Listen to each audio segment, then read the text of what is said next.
Hello there, Senators, and welcome back to the channel. We have to discuss this wild Ahsoka theory that not only will change Star Wars, but also could fix the sequel trilogy. It's time to let the past die and get excited for what Dave Filoni has in store for the future of Star Wars. Let the past die.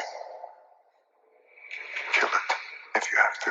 I posted a video a few months ago about my theory on how Ahsoka could become the Grand Master of a new Jedi Order. There was one comment on the video that stuck out to me. This senator said, she, being Ahsoka, should be Grand Master of her own Jedi Order and Luke be Grand Master of his new Jedi Order, but seems like Disney might screw that up also. And I have to say I absolutely love this theory. With the introduction of a new galaxy called Peridea in the Ahsoka series, there are theories out there that suggest Ahsoka could rebuild the Jedi Order in the new galaxy. This could mean we can totally forget about the events that take place during the sequel trilogy and turn our attention to what Ahsoka is doing as Grand Master of her own Jedi Order. Let's talk about why I think this is a possibility and then get into some speculation on how it could all happen. Now, perhaps the biggest reason I believe Ahsoka could rebuild the Jedi Order is hinted at by Dave Filoni's inclusion of the Mark IV architect droid, Professor Huyang. For those who are new to Star Wars, Huyang may just seem like a know-it-all droid who follows Ahsoka around and provides comic relief for the audience. However, for those who are familiar with Star Wars, Huyang has a very significant role. The droid is responsible for helping generations of younglings create their lightsabers, which includes our little green friend, Grandmaster Yoda. Many a Jedi before you, and I will continue teaching many a Jedi after you. Call me what you want, but inside my memory banks, I contain a record of every lightsaber ever made, and the Jedi who fashioned them. It's even clear from the Ahsoka show that Huyang has extensive knowledge of the Jedi Order, including lightsaber fighting techniques, Force proficiency, and Jedi protocol when it comes to hyperspace. While the Professor and Ahsoka may disagree from time to time, Ahsoka certainly values him as her companion. If Ahsoka were to create a new Jedi Order, she would be able to rely on Huyang's experience to do so. But is Ahsoka qualified to lead a new generation of Jedi? Shouldn't a task of that magnitude be left to the Chosen One's son, Luke Skywalker? Well, technically, according to Dave Filoni, the writer of Ahsoka, Ahsoka is Luke's senior.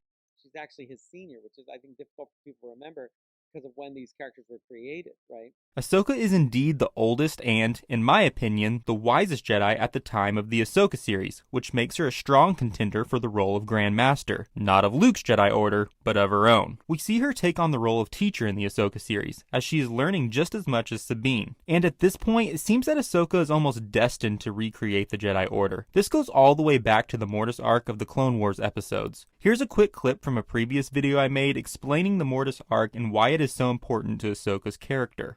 The Mortis arc in the Clone Wars series is a metaphor explaining the selflessness behind the light side of the Force, or rather, just the Force, the corruptive nature of the dark side, and the need for balance in between. However, the events that unfold during this arc are crucial to understanding the importance of Anakin and Ahsoka. The main takeaways are that Anakin solidifies his role as the Chosen One, and Ahsoka dies. Yes, she dies right in front of her master's eyes. Anakin then transfers the daughter's essence to Ahsoka, reviving her and shaping her destiny forever. More on this. After the events of Mortis, we see Ahsoka followed by a convor named Morai, who has a strong connection to the daughter. Years later, we see Ahsoka escape death again with the help of Ezra Bridger through the world between worlds. Considering Ahsoka has escaped death on at least 2 occasions, it seems likely the Cosmic Force has a reason for her being alive. The question is, why? I've speculated in the past Ahsoka could become the protector of the world between worlds, but now I think she is destined to rebuild an order of Force users, perhaps called Jedi, in this new galaxy. Based on her portrayal in episode 3 of her show, Ahsoka definitely does not identify as a Jedi. However, as I've said in previous videos, one does not have to consider themselves a Jedi to be one. Ahsoka embodies everything a Jedi should be, even if she doesn't see it herself. Her strong connection to the daughter, presumed to be a Force god, leads me to believe Ahsoka's destiny will be to keep the Force in balance as a living being. This would echo the prophecy of the Chosen One, who was Anakin Skywalker, as he was responsible for putting the Force back into balance. With Ahsoka's history with the old Jedi Order, her connection to the embodiment of the light side, and the fact she has escaped death on numerous occasions, it's possible that the Force is guiding her to establish a new order of Force users who will protect and uphold peace and justice throughout the galaxy. And not just the galaxy we know, but the new galaxy, Peridea as well. We don't have any idea what the state of this new galaxy is. Perhaps Ezra has already begun a new order of Force users and Ahsoka can step in to aid him. Does this new galaxy have a governing system? Do they need a Jedi Order to help maintain peace and justice? I have many questions, but all this leads me to believe Ahsoka will create a new Order of Jedi in the new galaxy. And this will absolutely fix the sequel trilogy. Many fans have questioned whether Ahsoka is alive during the events of the sequel trilogy. I tend to believe Ahsoka is still alive. But if that's the case, the question that follows is why was she not present during the trilogy's events? I mean, Luke could have really used her help.